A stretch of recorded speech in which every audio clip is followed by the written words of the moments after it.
Welcome to Behind the Story, where we discover the story behind your favorite stories. My name's Lisa Renee from the Collaborative Press, where we help authors self-publish. And I'm also a contemporary romance author of the Single Again series.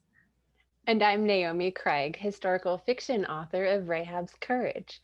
Last show, we had a draw for a box set of Lisa's, the Single Again series. So be sure to check in the show notes. Congratulations to our winners. Thanks for tuning in. Lisa, what are you working on this week? Yeah, well, I've had a little bit of a break after No Filters launch, so that's been really awesome. And the cool thing about doing a new release, you know, sort of boosts your sales for the whole series, and so that's been great. And my Amazon ads are working and taking off, so I'm happy. That's working cool. So yeah, now I'm working on a novella for the Mosaic collection. So I joined the Mosaic collection. There's some authors there, and yeah, we're just doing a Christmas novella. All of us are going to contribute. And so I need to get that done this month, edited next month, finished by the end of August. So I might send it on to you, Naomi, and the critique partners to have a look over it. But I'm setting it in the same small town as my own rom-com series that's coming out this year. So yeah, just doing some side characters and going to do a Christmas play with a drama teacher, creative arts teacher, and it's going to have lots of disasters and fun stuff like that. What about Naomi? What have you been up to? So this is a British Christmas play. It's called Nativity! Exclamation point. Have you ever seen that?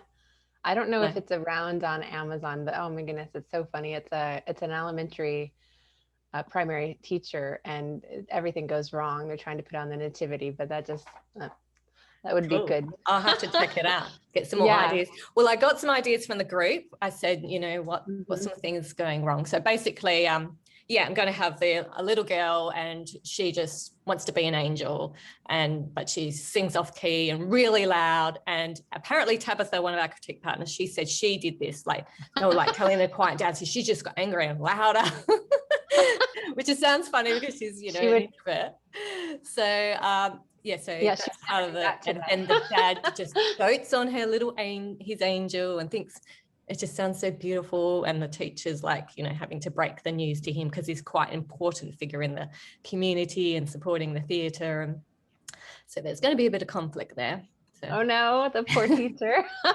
That sounds great. So yeah, I'm just plugging away on launch for Rahab's Courage. It's coming up soon. I'm working on edits for book 2, but actually the real exciting news, and this is, Lisa let me borrow this so I have something to say, but Lisa has set us up on podcasts now. So if you prefer listening to your content on podcasts, it should be available on anywhere that your podcast host of choice, and that is Behind the Story with Naomi and Lisa. Yes, so welcome to our audio listeners. It's so awesome to have you there and tuning in. Make sure you subscribe so you don't miss out an episode. I think I heard once that it's that you can call it a cinematic podcast. Doesn't that sound exciting? Ooh. Is that because we have a video version as well?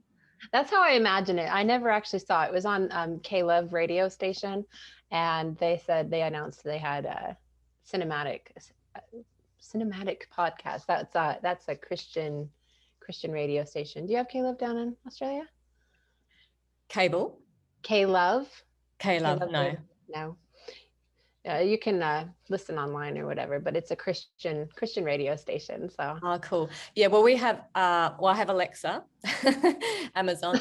So yeah, I can listen to radio stations all around the world, and my husband's even a radio show host now. Yeah, so that's exciting. Cool. So really getting into audio in this family. And he mentions stuff about our marriage and all this kind of stuff on the line. And I send song requests. I got into play Funky Town, like, you know, 80s and 70s music. Cool. And our guest today is Nancy Naigle, and she's a US Today bestselling author who's got so many awesome contemporary romance novels, including the Adams Grove, Boot Creek, and Christmas in Evergreen series. Several of her novels have been adapted to the television screen, airing on the Hallmark Channel and on Hallmark Movies and Mysteries, including the popular Christmas Joy and Hope at Christmas. Nancy makes her home in North Carolina. Nancy, thanks for joining us on Behind the Story. Hey, ladies, thanks for having me tonight. Our pleasure. So Nancy, for those who aren't familiar with you, tell us a little bit about you and what you write. Well, I'm a Southern girl, born and raised in Virginia. And I always like to say that, our motto for the state is Virginia is for lovers. So it's kind of perfect that I write romance and women's fiction, right? So I've got 32 books under my belt now. Wow. And yeah, I have didn't start out, wanting to be an author. So it's been a very interesting journey. Awesome. Well, we're excited to find more about all these things and your movies that are coming out. But first of all, your latest release, The Shell Collector, which came out on the 11th of May. Tell us what inspired The Shell Collector. What's the story behind the story there? That book is so special to me. For people that don't know me, I lost my husband in 2014 to a really short battle with cancer. He was diagnosed at the end of October, and by the end of January, he was gone. And my cousin had also been battling cancer at the same time. And we had a lot of phone calls. She lived in North Carolina and I lived in Virginia. And she had shared this story with me about a friend of the family who lived down on the Outer Banks of North Carolina.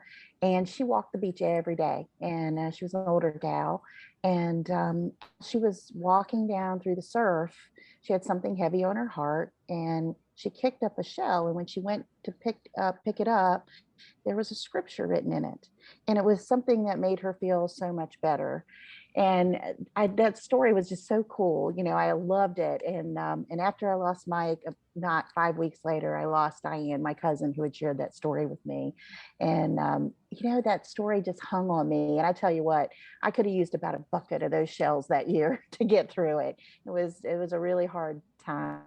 That story just kept growing in my heart and in my mind. And I really wasn't in a position to write anything, that was around grief or starting over until just recently. But, a couple of years ago, the story really came to fruition for me. And Maeve, an 80 some odd year old lady who lived in Welks Island, walks the beach every day and is collecting shells and sea glass. And Amanda Whittier is a widow and she's got 2 small children, and her husband died 2 years ago and she's trying to get back up on her feet. And so she's bought this little bungalow that's a total fixer-upper, and she is just trying to get her family back stable again.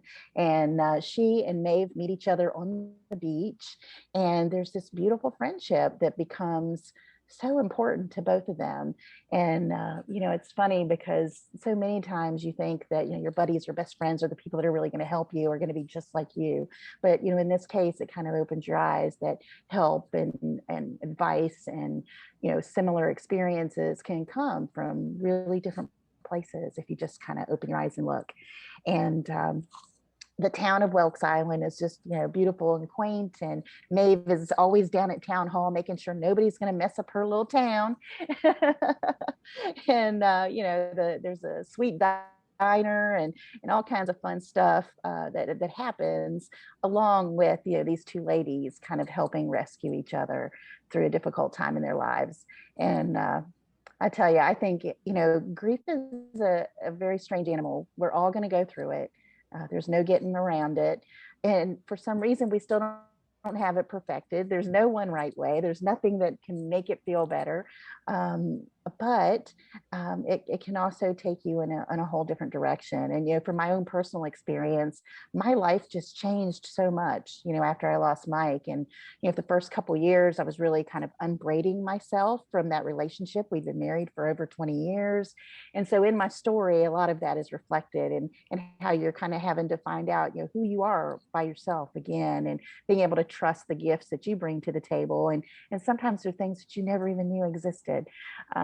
So yeah, super special book to me. And, it was definitely a tragedy and a very hard, difficult part of my life, but I've had kind of a Hallmark ending. I remarried a year ago on Christmas Day, and, there's lots of hope.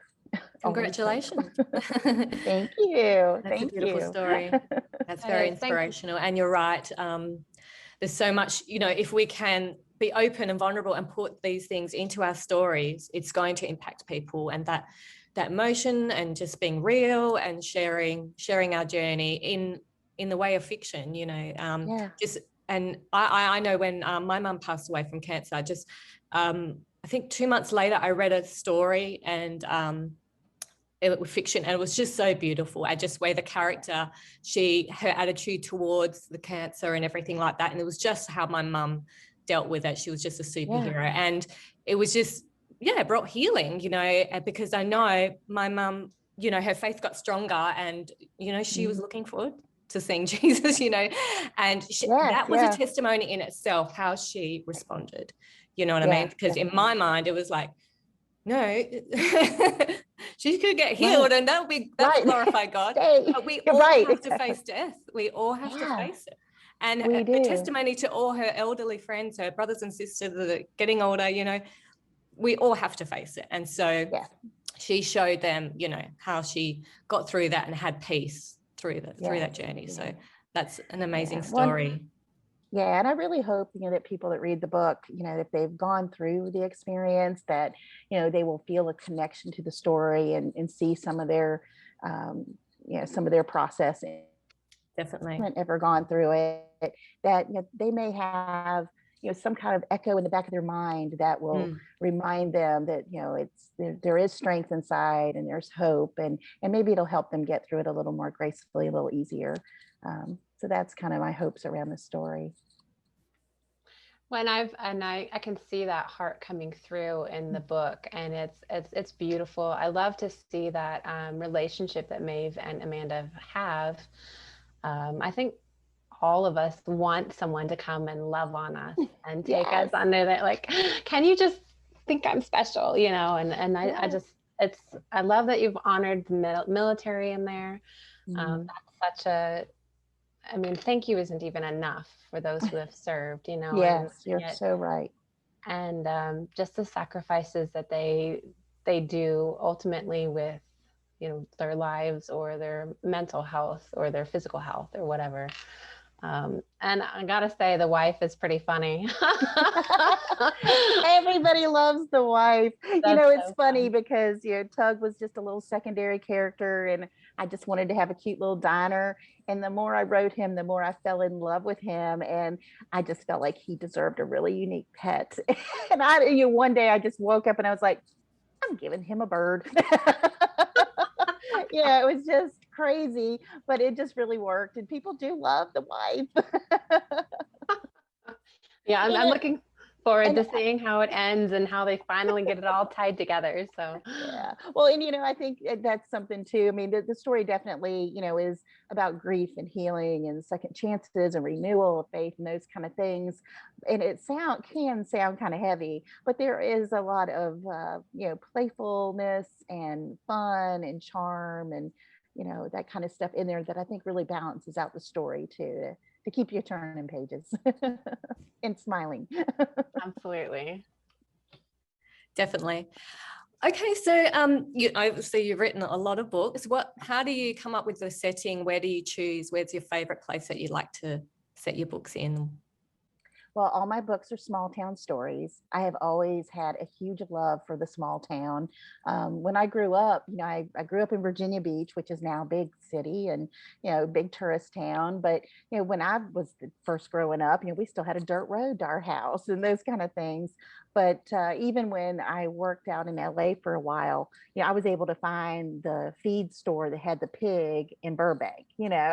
I'm gravitate to those little towns and those little main streets with, the kind of crumbling buildings and people repurposing things, and they're just so charming. So I always set them in fictional towns. That way I can kind of mesh all the cool stuff that I've seen across the country into whatever little town I'm building at the time. And it's really interesting because I didn't realize for years that, small towns have that same feel no matter where you are. When I first started writing, I really thought my audience was going to be Southern, because I'm Southern, and I'm setting my towns in North Carolina and Virginia and here close to home. But, as I traveled across the country doing book signings and visiting all these small towns and, taking notes, I realized that the small towns are the same everywhere. It's good people wanting to help each other, grassroots efforts, and there's just so much beauty in that. And so they all are set in small towns, but they're also all are kind of driven from my personal experiences. Doesn't matter what I'm doing, I come up with some kind of a little idea. When I wrote Life After Perfect, that was a Princess Cruise Ships book club pick. And so I was able to go on a cruise and sign books, which was really exciting for me because as a kid, like my favorite show was Love Boat. And so I was on the Pacific Princess. So it was like huge for me. And, so I was signing books and I went on a cruise, 2-week cruise to Alaska, did the 1-week cruise, and then we took the rail all the way up to Fairbanks. And while I was there, I did a glass blowing excursion. And I had never blown glass before, had no idea how physical it was and how hot and how, the tools are very different. And so I went through this glass blowing class, and there's this adorable young artist that, did amazing work, but he was just teaching us how to blow those little glass ornaments, And so we've got these big frumpy lab coats on and the goggles, and he's helping me roll the glass and blow it and roll it and add the gold and all that kind of stuff. And he's standing behind me, and I said, oh my gosh, this is as sexy as that ghost scene when they're doing the pottery. I said, you better watch out, you might end up in my book. And he kind of I'm a romance author. You've just given me an idea. Oh, I can smell your cologne. Yes, I gave him my card and told him to tell your mom to read these books. And then I made sure I kept in touch with him and got some tips as I wrote my glass blowing hero. And his mom has been reading my books ever since. And I got great reviews about how I wrote Alaska like the real Alaska, like the small town Alaska.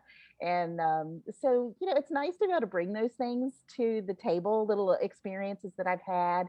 And even with the glass blowing, I was able to use that experience again when I novelized Christmas in Evergreen, Tidings of Joy. They had glass blowing scene in that movie. And so I was able to translate some of that experience there too and make it more real and hopefully make people feel the heat and the heft of the tools and that kind of stuff.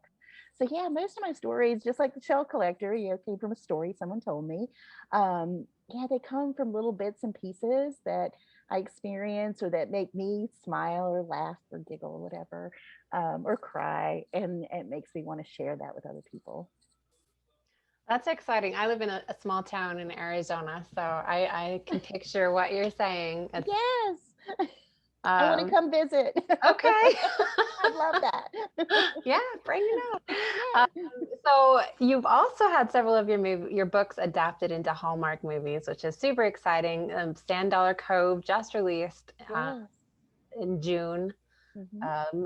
What is the process? How does a book go from you to being in a movie script? Well, first of all, it was a dream come true. I've always been a huge Hallmark fan.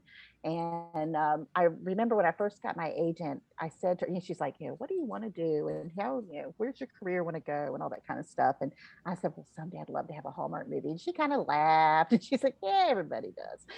Okay. So didn't really think much else about it. Still prayed about it and hoped for it and stuff.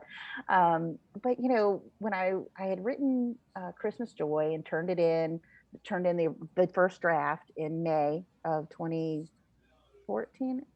I forget what year it was, 2016. I don't know. Anyway, I turned it in May. And the following December, I was going to do a Facebook party. And so you have a little caricature of me in my pajamas, because Naomi, you're probably the same way. Wear more pajamas than I do real clothes. So I love pajama parties.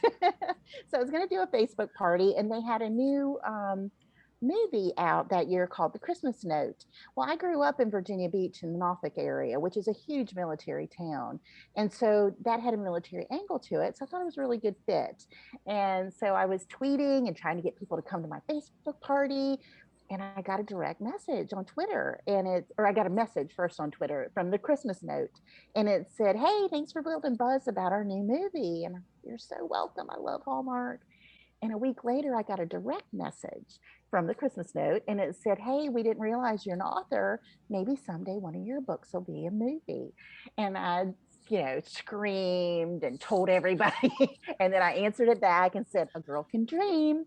And I didn't really think much else of it, but a week and a half later, or 2 weeks later, I guess it was, my agent got a phone call from Crown Media, and they wanted to see Christmas Joy, which was already on my website, but we hadn't even edited that book yet. And so we got on the horn with St. Martin's Press, with my editor there, who's amazing. And we started editing it to beat the band, because we didn't want to let the lead go cold, right? So we got it edited and we sent it in. And then I didn't really hear anything for months. And then I got another call where they wanted to option Hope at Christmas. So then I was like, "Oh, it's exciting." And my agent was like, "Don't be too excited. Lots of books get optioned. Not very many get made into movies." And I was like, "Okay." I'm still so excited. And the following year on Valentine's Day, I was on the deck with Andrew, my now husband, and he was cooking steaks on the grill. It was a beautiful night in North Carolina, and we were sipping red wine, and my phone rang, and it was my agent. And I kind of pushed it aside, and he goes, "Well, who is it?" And I said, "It's my agent." He said, "Well, answer it." So I did, and she said, "I never ever would call you, especially on Valentine's night, but this is something you're really going to want to hear. They're getting ready to put Christmas Joy into production." And so I flew to Vancouver the following week to be on set and watch them make the movie. And I met the girl who put it in production, and I mentioned the tweet to her. She didn't know anything about it.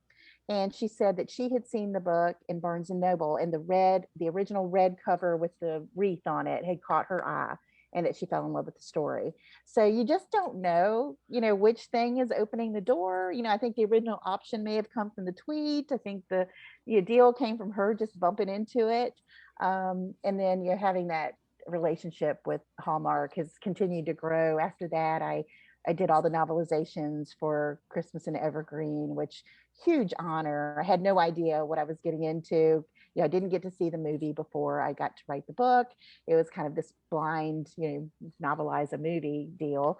And those movies are just incredibly beautiful and fun and sweet. And they're just perfectly my footprint, couldn't have been a better match. So I wrote the first 3 of those for them. And then I wrote The Secret Ingredient, especially for Hallmark Publishing. And that was kind of a mishmash of Hallmark love story with Chopped and the Cooking Channel and the Food Network, which I also love. And that was a Valentine's release. And it was the first Hallmark Publishing novel to become a Hallmark movie. And it was also the first Hallmark Publishing novel to be out in audio. So it got a lot of great attention from Hallmark. I was really proud of that. And it's a great little story.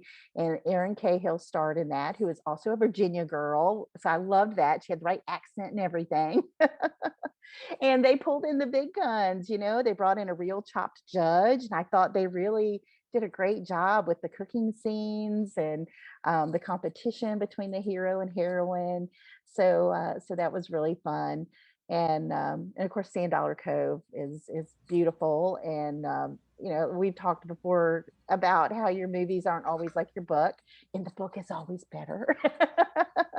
But Sand Dollar Cove is very different from the novel. So I hope everybody will pick up the novella. It's on sale most of the time. So you'll grab it for cheap, but you'll enjoy it. And not much the same between the 2 stories, the movie and the book, but both of them are small town, heartwarming, second chances, that kind of stuff. So, they're guaranteed to please no matter what format you see them in.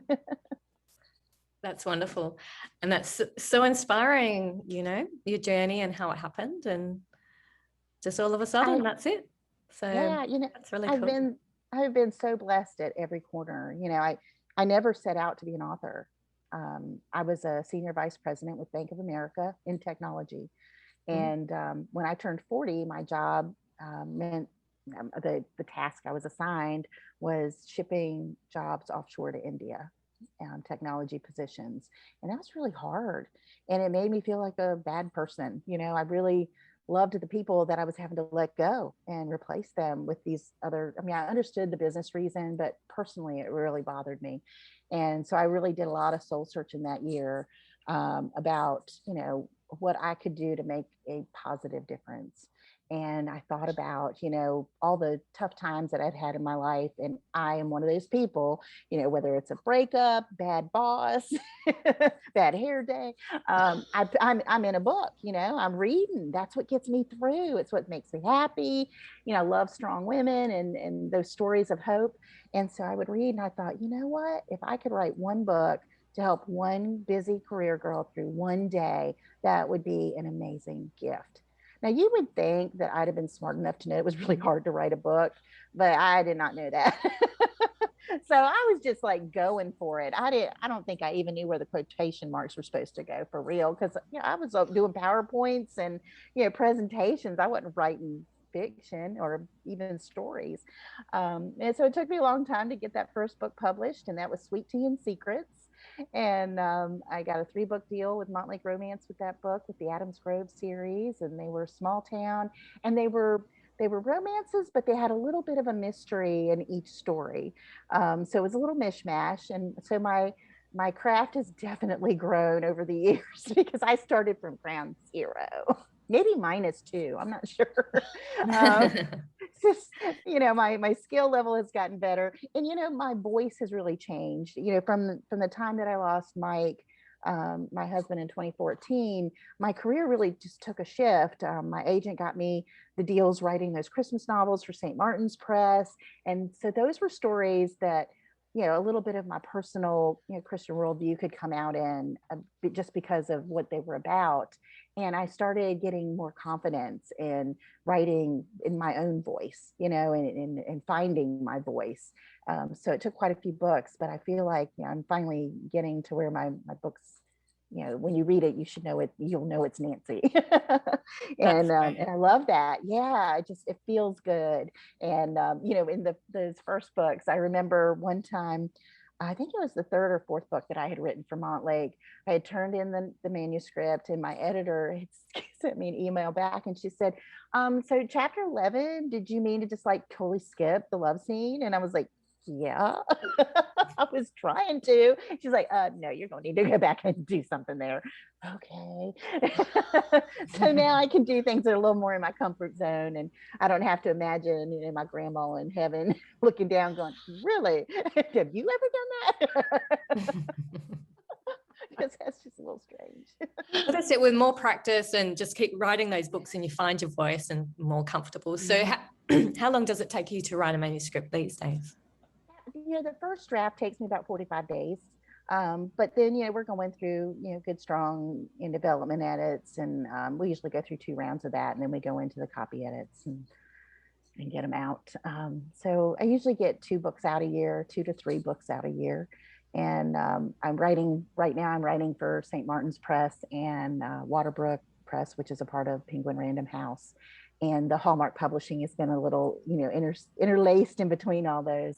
So I'm juggling a few different lines, and sometimes that gets a little tricky because it seems like I'm working on something new, and I'm editing something old, and I'm promoting something else that just came out. And so I'm juggling a lot of things. And sometimes I'm like, who is in that book? Like grabbing the back cover copy. Oh yeah, that's Paul. We just have a multi-crossover event. They all come in. Yes, everybody. Yeah, I should just name everybody the same thing. But I will tell you. So here's a little secret. So my memory, and I don't know if it's like menopause or what. I'll be 50. How old will I be? I'll be 50. I'll be 59 at the end of July. So yeah, so I'm getting up there. But my memory has gotten so bad. And so I used to like, oh my gosh, those first 10 books. I mean, I suffered over the names of my hero and heroine. I would change them 500 times because I would know them better. And oh no, they feel like this. And oh, I suffered those names. And now I just go, okay, I take a couple that I know and love, and I use that couple's name, because then I figure if I remember either the hero or the heroine, then I can guess the other one. This is people People you I use their know. names, and what do they think? They like You it. tell I them? always tell them. Yes, I tell them. I'm like, oh, you're in my book, Christmas Angels, or whatever, and you're coming back in this next book. Cool. And they laugh and they like it. And yeah, I don't use their last names. They use their first names, and that's worked out pretty well. I do a lot better on my interviews now. You got to do what you got to do. That's Awesome. right. So what do you want your readers to say coming away from reading your books? What's your message, and what do you want them to say about you and your books? I hope that, when they pick up a book by Nancy Naigle, that they feel like they're kind of guaranteed a feeling of happiness and joy, a little feel of hope. And I hope that I tickle some memories, and bring some of that stuff back to them. I love writing older characters, and it just like Maeve and the Shell Collector, they're so dear to me and they're so precious. And sometimes they just kind of get left to the wayside, as we're living such busy lives these days. And so, I hope that maybe somebody will, close their book and go, hey, I'll call my grandma and just see how she's doing, that kind of thing. So, yeah, I just want it to be positive and happy. And that's all I ever want to do, just bring you a little bit of peace and hope. Love it. What is something fun or quirky that may or may not influence your writing? Well, my late husband was a goat farmer. And so when I was married, we lived on 88 acres in Southampton County in Virginia. And I was the master of ceremonies for the 4-H goat show at the state fair for 7 years running. And so in almost every single book I have, there is a mention of a goat. And it might just be the word, it might be just some random goat on the side of the road, or it might be something big, but there's always a little mention of a goat. So people that know me, it's kind of, that's their Easter egg. They're kind of looking for the goat mention. So while I was doing all this, international work for the bank, as I worked from home, I could look out the window and see, especially during kidding season, because we had 500 breeding does. And so I could look out in the field and I might see 100 kids leaping and jumping around on a hill, It was great. That's cool. What is something people be surprised to learn about you? I think they're usually surprised that I hadn't always wanted to be an author. That's not where I came from. I did love to read. And when I was a little girl, we lived within walking distance of the Kempsville Library. And so Mama would let Billy and I go walk to the library and check out our books. And I remember every summer, they would do that caterpillar of the little round circles of cardboard around, or paper, construction paper around the room. And man, I just read because I wanted more circles than anybody. So, I always loved books, but never, not once thought I would be an author. Never even crossed my mind. So people are usually really surprised I have so many books and I've been really prolific. But a lot of that comes from the business background too. I use all those same project management skills, and I was a Six Sigma black belt, which is all about statistics and things like that. So I still use all that stuff. So I know what I need to write, how much I need to write, and when I am above where I need to be, I am the first to just go play. I will go mess around for 3 days until I've used up all that time and then get back on schedule. I don't want to be ahead. But yeah, it's really, those skills really have helped me. To be able to manage all the expectations and come in on time. And it's a lot of work. People think that you're just sitting down writing a story, but I mean, y'all know it's, a lot more than that. It's the marketing, it's, coming up with the new pitches, and, staying in touch with, the others and helping your friends. And, it's a lot. For sure. Absolutely. What is the best writing advice that someone's given you? Oh, don't worry about the trends. Write what you love, because the only thing you bring to the party is your voice. So how long have you actually been writing? So you've got all these books and you're saying you didn't inspire to be an author and you had this other background and then you started learning the craft. So what, may we ask, because you already told us how old you are, what age did you start writing? And yeah, so it was 19 years ago when I turned 40 that I first started writing that new book, and I did not get published until 2011. And so I have been published for 10 years. 32 books. I guess that's 3.2 a year. I never was good at math. It does add up, doesn't it? You know, and some people were, you know, they want to pump out all these books, you know, perhaps need more indie publishers. They can do that because traditional publishers need more time and all that. But yeah, you can burn out if you just, you know, you push yourself, the long haul, you know, 3 books a year. That's amazing. That's great. Well, yeah, and you know, when I first got published in 2011, I already had 2 of those 3 books written. So I just had to get the 3rd one out. And yeah, I was still working. You know, I was still working full time until the summer after my husband passed away. I did everything you weren't supposed to do. You know, they're like, "Oh, you're grieving. Don't make any big decisions. Don't spend any money. Don't do anything." I'm like, "Okay, yeah." So I'm gonna buy a house in North Carolina. I'm gonna move. I'm just gonna leave the farm sit until I figure out what to do with it. I'm gonna take an early retirement and write full time. Yeah, and I just had this sense of urgency about, you know, following my dream, following my passion, my gift, or whatever. I just felt like I was supposed to be doing that. And so, yeah, I did everything that you were not supposed to do. I do not recommend that as your journey. But, you know, it worked out. And, you know, since I had been working up to that point, it was really kind of, I was working 60 and 70 hours at the bank. It was a lot of hours because it's international. And so, you know, even though you're on the East Coast, you're working late at night. And so a lot of that time just translated from, you know, working at the bank to just working on my own, on my stories. And so, you know, I spend a lot of time on it, but I also play a lot. You know, I'm not griping. I am very, very tickled with my my lifestyle and the ability to spend time with my family and go horseback riding. And you know, I don't have a goat farm anymore, but we do have four horses, beautiful horses out in the yard. And we have 24 acres here in the mountains now, and 2 big dogs. And you know, and it's great. I get to spend a lot of fun time, you know, and making memories and coming up with new stories. You know, you can't make up a story if you're not living life. Exactly.